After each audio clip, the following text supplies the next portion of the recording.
Une étude a permis de mettre en avant qu'une hygiène de vie contrôlée en FODMAPS permet de soulager les symptômes, les troubles digestifs dans 75% des cas. Nous allons voir pourquoi et les aliments qui permettent d'y arriver. Bonjour, c'est Jérémy pour vivre une vie au naturel et en pleine santé, bienvenue sur cette chaîne. Pour ne rien rater des prochaines vidéos, cliquez sur le bouton d'abonnement et la cloche de notification. Les FODMAPS, ce sont des aliments qui vont fermenter au sein de l'intestin, qui vont être riches en glucides. Les glucides ne sont pas digérés en totalité, ce qui crée des ballonnements et des douleurs au sein de l'intestin. La fermentation a principalement lieu dans le côlon, à la fin du système digestif, à la fin de l'intestin. Les bactéries qui sont présentes ne réagissent pas forcément bien avec ces aliments mal digérés. Cela va créer un appel en eau alors que normalement le côlon est là pour réabsorber l'eau contenue dans les aliments. Cela va provoquer une distension, un étirement et donc des douleurs, des ballonnements au sein de l'intestin. Avec ces symptômes, il peut y avoir une accélération du transit, plus de flatulences et des diarrhées qui apparaissent. Passons aux aliments qui contiennent des FODMAPS. Alors la liste que je vous présente n'est pas définitive, il y a d'autres aliments, mais ça permet de donner une bonne aperçu des aliments concernés.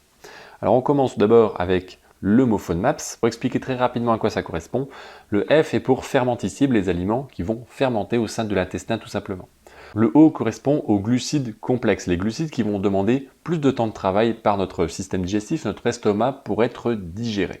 Le D pour des glucides qui sont moins compliqués à digérer, mais qui vont nécessiter quand même un travail de digestion. Plus rapide, mais quand même nécessaire.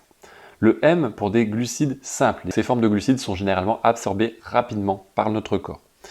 Et pour terminer, les polyols. Donc ce sont des composés un peu plus particuliers que l'on peut retrouver dans les végétaux principalement. Maintenant, pour vous donner quelques exemples dans les grandes familles de ces FODMAPS, dans les oligosaccharides, on retrouve tous les glucides complexes comme le blé, le pain, les noix, l'ail, l'oignon, etc., etc. Je ne vais pas vous faire toute la liste. Vous avez déjà une bonne idée de ce que ça représente. Pour le D, les disaccharides, on retrouve principalement les produits laitiers et les produits dérivés des produits laitiers comme le beurre, la crème ou encore le fromage par exemple qui peuvent occasionner pour certaines personnes quelques problèmes. Les monosaccharides, ce sont les sucres simples, ce mot que l'on ne doit plus spécialement utiliser mais qui reste quand même bien clair, comme le miel, le sucre, la confiture, etc. Et les polyols, ce sont certains légumes et certains fruits qui vont contenir des sucres qui vont être fermenticibles au sein de l'intestin. Contrôler son alimentation en FODMAPS, c'est quelque chose de nécessaire si on veut réellement améliorer la situation.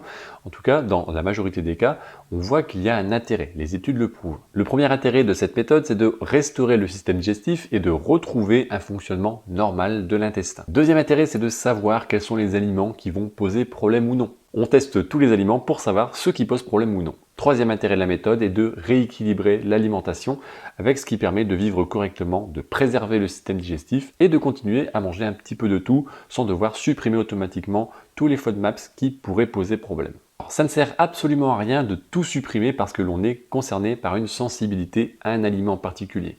Ça peut créer de la frustration, il y a des solutions qui existent. Supprimer totalement un aliment parce qu'il nous pose problème à première vue, ce n'est pas la bonne solution tout simplement. Je réinsiste sur le sujet, les FODMAPS, ce n'est pas un régime à la mode, c'est bien une méthode. Et comme toute méthode, il ne faut pas faire n'importe quoi avec ou penser que l'on peut tout faire par soi-même.